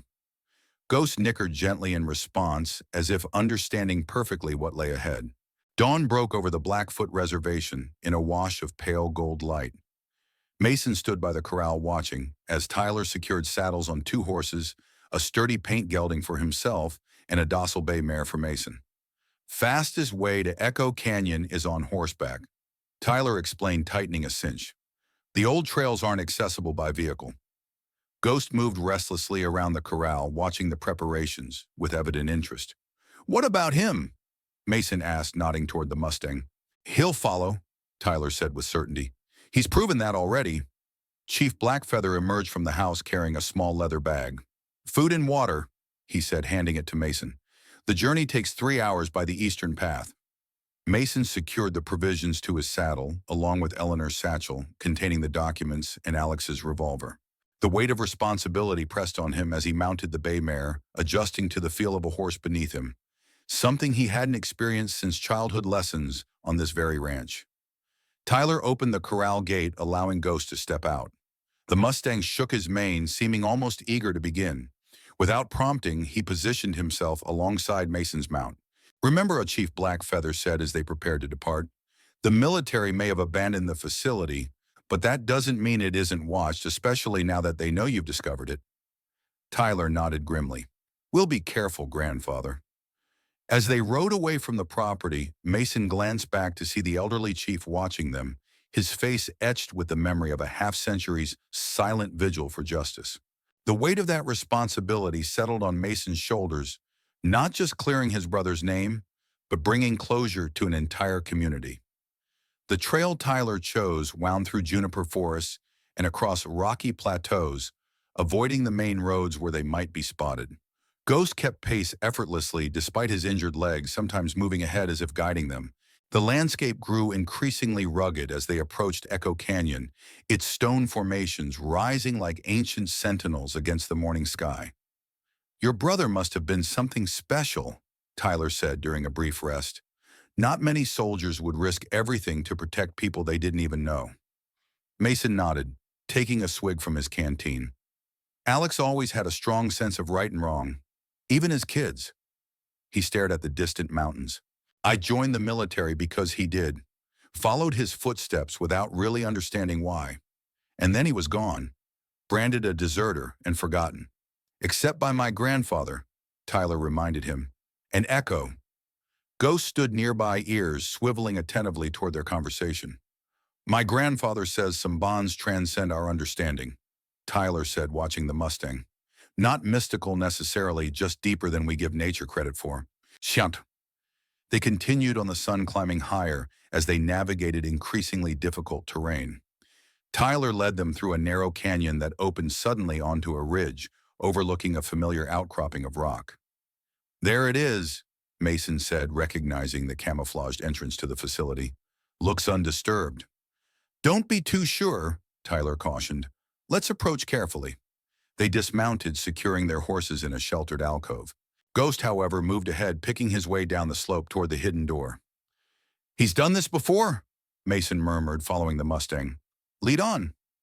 The entrance appeared just as Mason had left it, partially obscured by vegetation and natural rock formations. But as they drew closer, subtle differences became apparent. Faint boot prints in the dust. A branch moved slightly from its position. "Someone's been here," Tyler whispered, crouching to examine the ground. "Recently." Mason reached for Alex's revolver, keeping it ready as they approached the metal door. It stood ajar exactly as he'd left it nights before. Beyond lay darkness and uncertainty. Ghost stopped at the threshold, pawing the ground impatiently, but refusing to enter. "I think he's saying hurry," Tyler suggested. Mason nodded, retrieving a flashlight from his saddlebag. "Stay alert. Whoever was here might still be inside." "Yenum." They slipped through the doorway, Mason leading with the flashlight beam cutting through the darkness. The main chamber appeared undisturbed, the dust-covered tables and equipment, just as Mason remembered. But subtle signs of intrusion were evident: a file cabinet drawer not fully closed, papers disturbed from their decades-long rest. "They were looking for something," Mason whispered, "but I don't think they found it." "The lockbox your brother hid," Tyler concluded. "How do we find it if they couldn't?" Mason held up the small key Chief Blackfeather had given him. "We have this, and we have something they don't." He moved back to the entrance where Ghost waited. "We have him." Ghost's ears perked forward as Mason approached. "You brought me here for a reason," Mason said softly. "Your ancestor knew where Steve hid everything."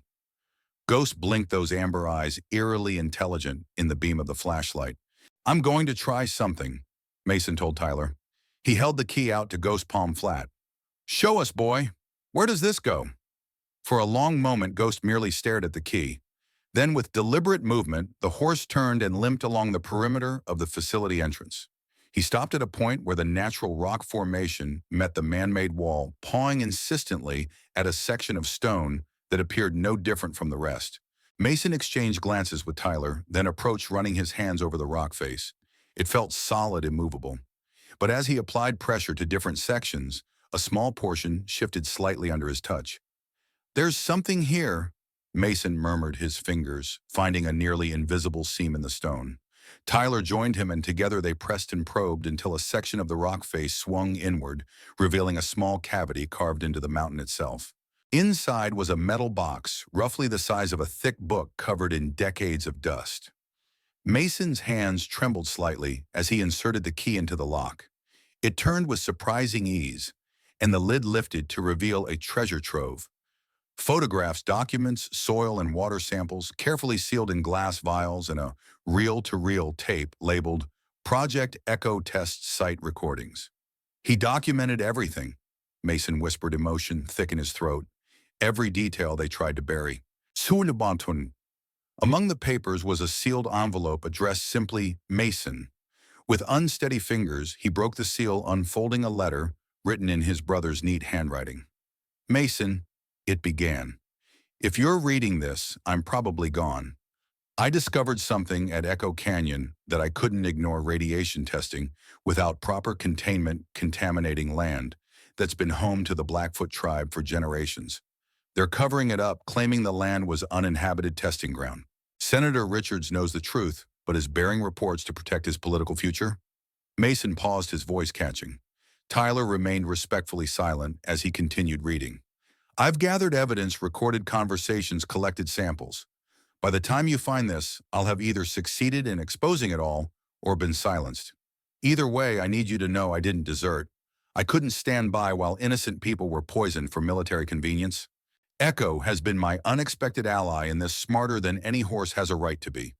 The experiments they conducted enhanced something already present in these Mustangs: an intelligence and awareness the scientists never anticipated.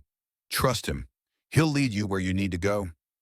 I'm sorry for leaving you with this burden, but I know you, little brother. You'll do what's right even when it's difficult. You always have. With love and faith, Alex. Mason folded the letter carefully, tucking it into his shirt pocket close to his heart.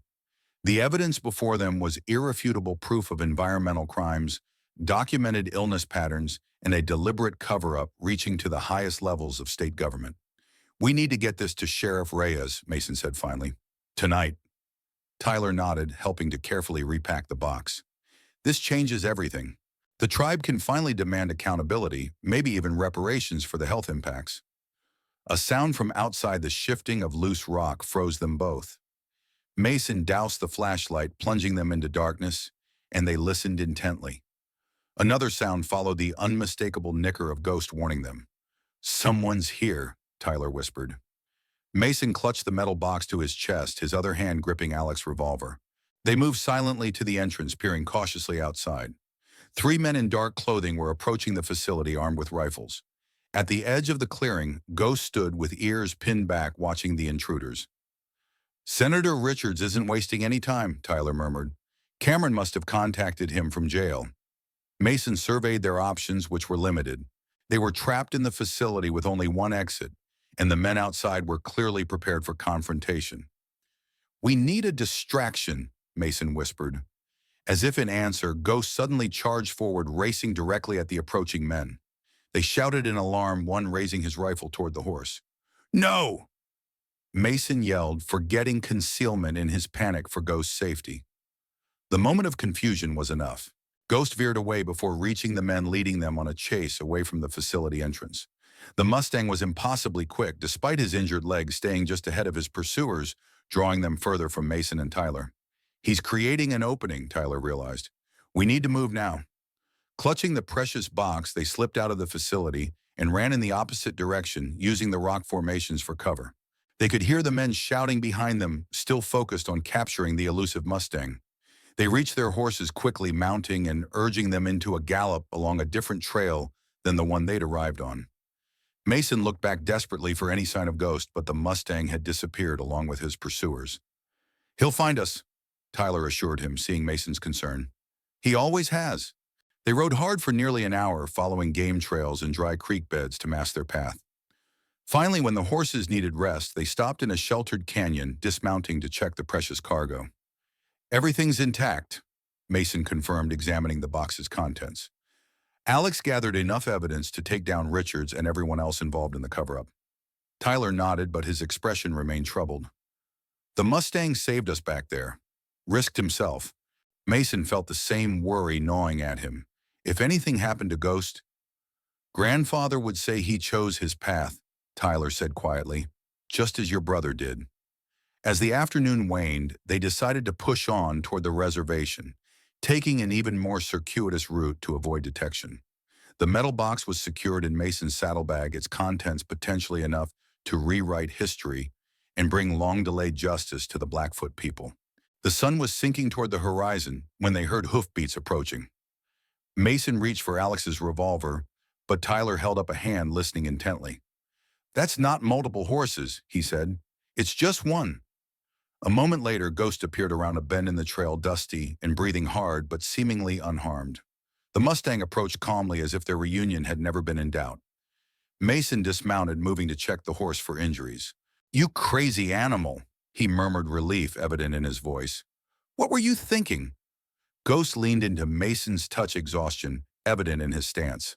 Whatever chase had ensued, it had pushed the Mustang's limits. "We need to get back to the reservation," Tyler urged. "It's not safe to stay in the open." Mason nodded, giving Ghost's neck a final pat before remounting. The Mustang fell in beside them as they continued their journey, maintaining a steady pace despite obvious fatigue. Dusk was settling over the landscape when they finally reached the boundaries of the Blackfoot Reservation.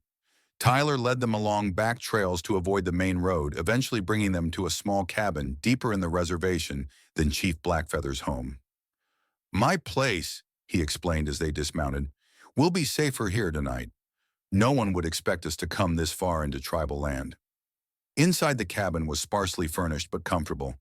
Tyler secured the horses in a small corral behind the structure, giving special attention to Ghost's injured leg, which showed signs of additional strain from the day's exertions. Using the satellite phone that had once belonged to Eleanor Mason, called Sheriff Reyes, keeping the conversation brief and coded. The sheriff agreed to meet them at the cabin in 2 hours alone. "We'll need to document everything properly," Mason told Tyler as they settled in to wait. "Chain of custody witness statements, the works." Tyler nodded, his expression somber. "This won't be an easy fight. Senator Richards has deep connections in state government." "We have the truth," Mason said simply, "and after 50 years, it deserves to be heard." Outside, Ghost stood at the edge of the corral, his attention fixed on the distant horizon where Echo Canyon lay. The Mustang's vigil seemed to embody the decades-long wait for justice, patient, unwavering, determined. In that moment, Mason felt closer to his brother than he had in 50 years, connected by a shared purpose that transcended time and loss. When Sheriff Reyes finally arrived, his face grave with the weight of what was to come, Mason was ready. He placed Alex's box on the table, along with the original journal and letters, creating a comprehensive record of crimes hidden beneath bureaucratic silence for half a century.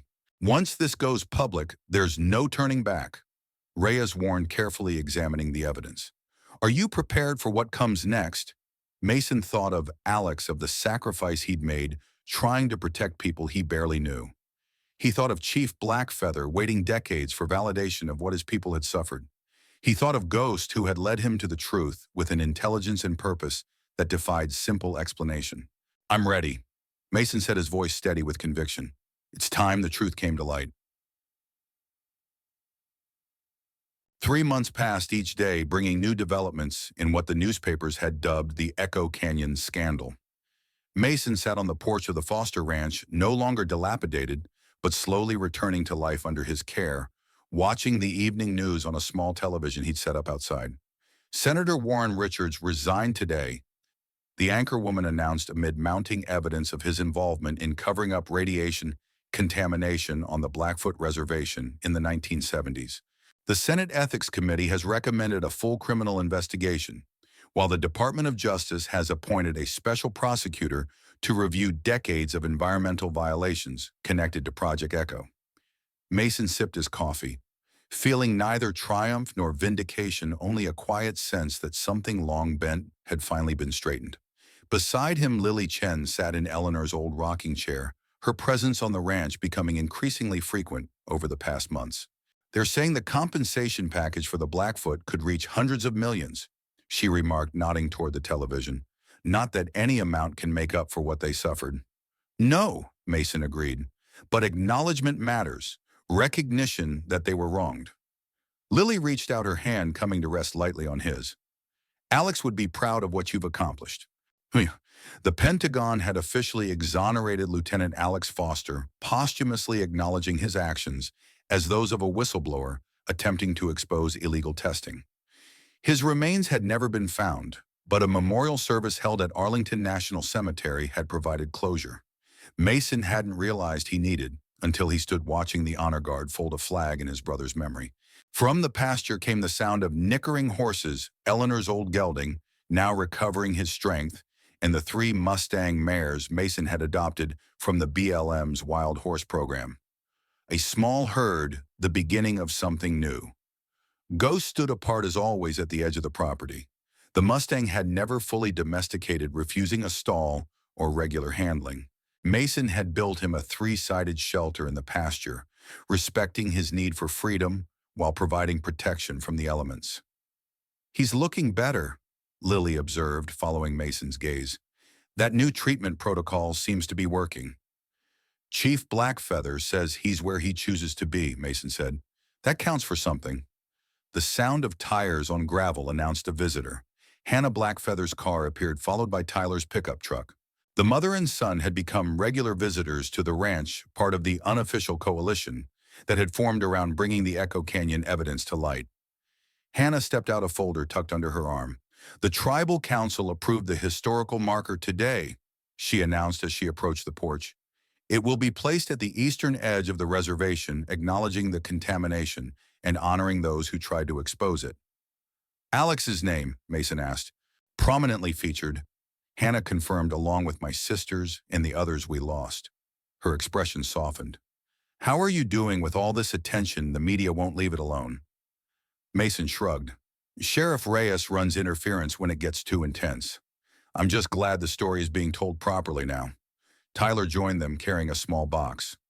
Grandfather sent these for Ghost. He explained, showing Mason a collection of traditional herbs.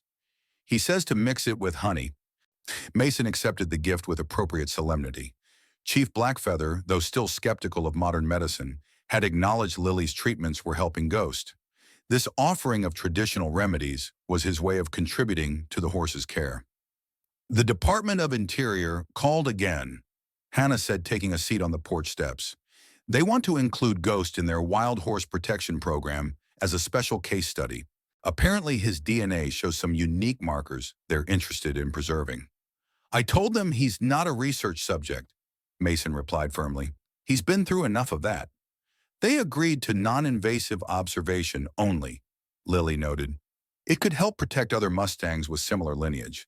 The discovery that Echo and his descendants had been part of radiation sensitivity experiments had sparked renewed interest in Mustang preservation, especially those herds with potential exposure to test sites across the American West.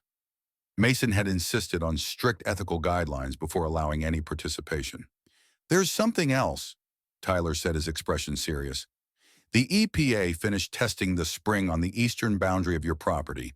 It shows trace contamination consistent with the Echo Canyon samples. Mason wasn't surprised. The ranch's proximity to the testing site had always suggested possible exposure.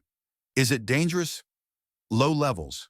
They don't recommend using it for drinking water, but it doesn't pose an immediate health risk. Tyler paused. It explains why Eleanor got sick, though. The revelation that his sister's cancer might have been connected to the same contamination that had affected the reservation was something Mason was still processing. Eleanor had never mentioned her illness in their infrequent communications, choosing to face it alone rather than disrupt his life. They've added the ranch to the cleanup program, Hannah added. No cost to you. The settlement with the Department of Defense covers private properties affected by the contamination. As the evening deepened, they gathered around a small fire pit Mason had built in the yard. Sheriff Reyes joined them later, bringing news that the county commissioners had unanimously approved renaming the road leading to Echo Canyon as Lieutenant Alex Foster Memorial Highway. A small gesture but meaningful. Their conversations drifted between the practical matters of ongoing investigations and more personal reflections on how the revelations had changed their community. Redwood Junction was grappling with its complicity in decades of silence, while the Blackfoot Reservation was navigating newfound validation and resources. Throughout it all, Ghost maintained his vigil at the property's edge, occasionally approaching to accept an apple or gentle touch, but never fully integrating into the domestic routines of the ranch. The Mustang remained a bridge between worlds, wild yet connected, independent yet present. As their guests departed for the evening, Lily lingered, helping Mason extinguish the fire. Their relationship had evolved gradually from professional respect to something deeper, built on shared purpose and quiet understanding. Neither felt the need to rush or define it beyond the comfort of each other's company. Stay for breakfast, Mason asked as they walked toward the house. She smiled. I'd like that. In the pale moonlight, Mason caught sight of Ghost moving along the fence line, head raised as he scented the night air.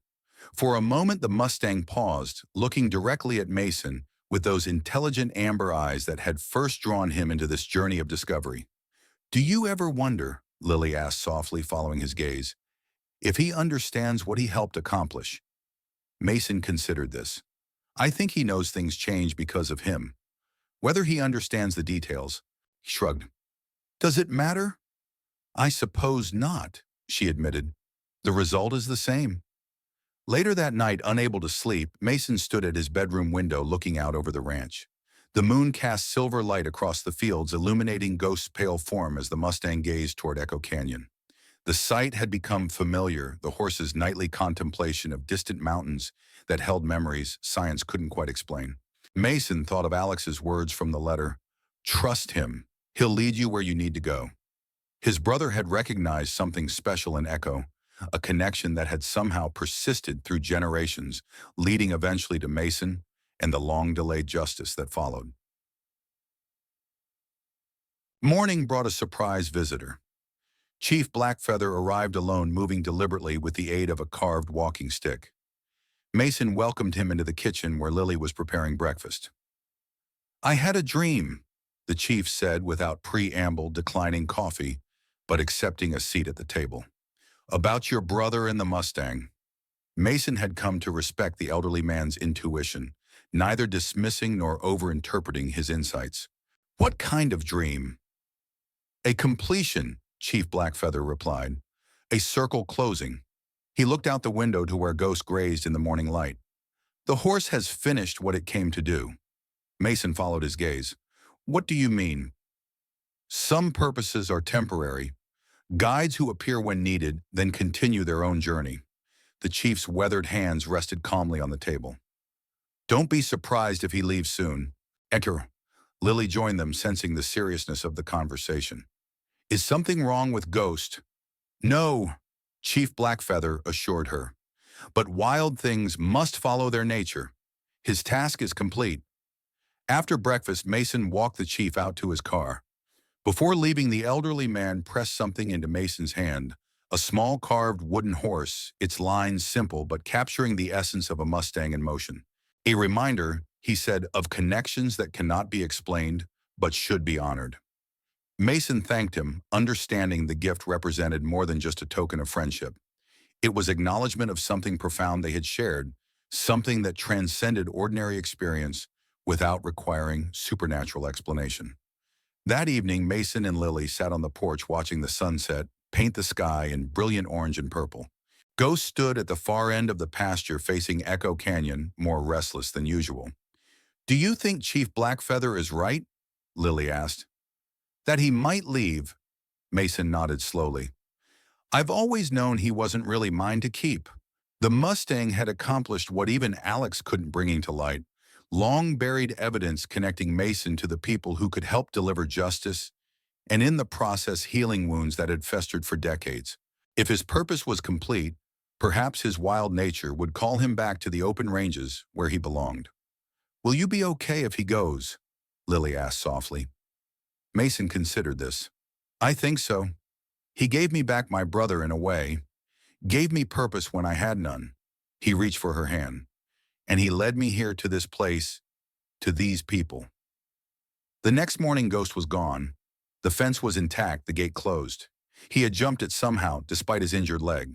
Mason stood at the property line, scanning the distant hills for any sign of the Mustang, but knowing already he wouldn't find him. Lily joined him, slipping her arm through his. Do you want to go looking for him? Mason shook his head. No, he chose to leave. I need to respect that. Over the following weeks, occasional reports filtered in of a lone Mustang, matching Ghost's description, seen running with a wild herd in the highlands beyond Echo Canyon. BLM rangers confirmed the sighting, noting the horse's distinctive markings and the unusual fact that the bachelor stallion had been accepted into an established herd despite his age and injury, something rarely seen in wild horse dynamics. Mason listened to these stories with quiet satisfaction, imagining Ghost running free in the same ranges where his ancestors had roamed. The Mustang had come into his life when needed, led him to truth and redemption, then returned to the wilderness that was his true home.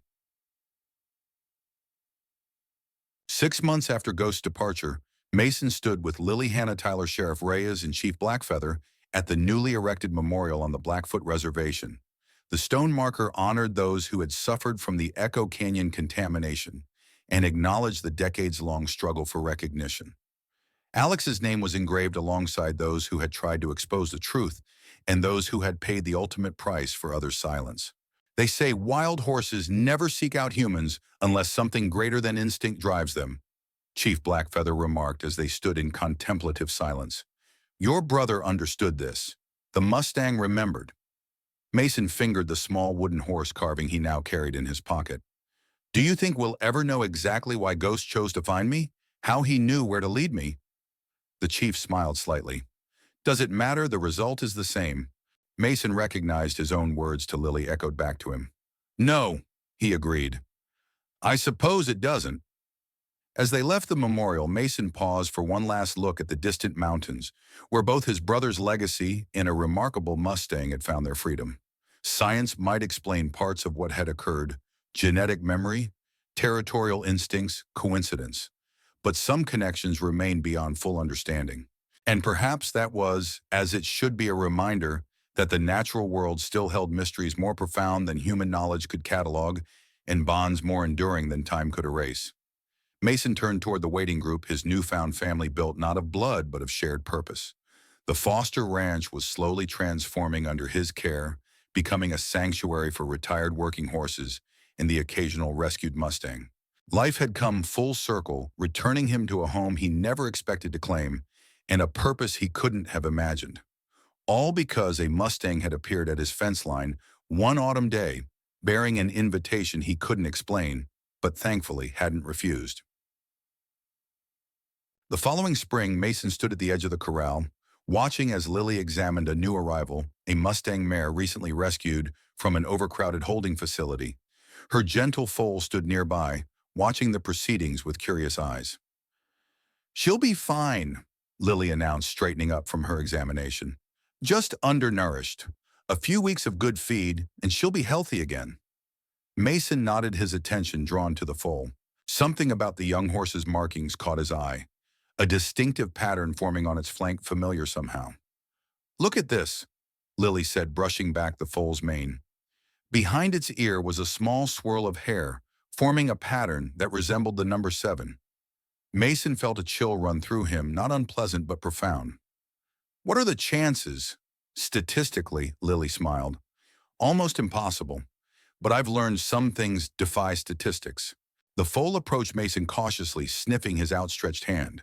Its eyes were a warm brown now, but Lily had told him many foals' eyes change color as they matured. What will you name it? She asked.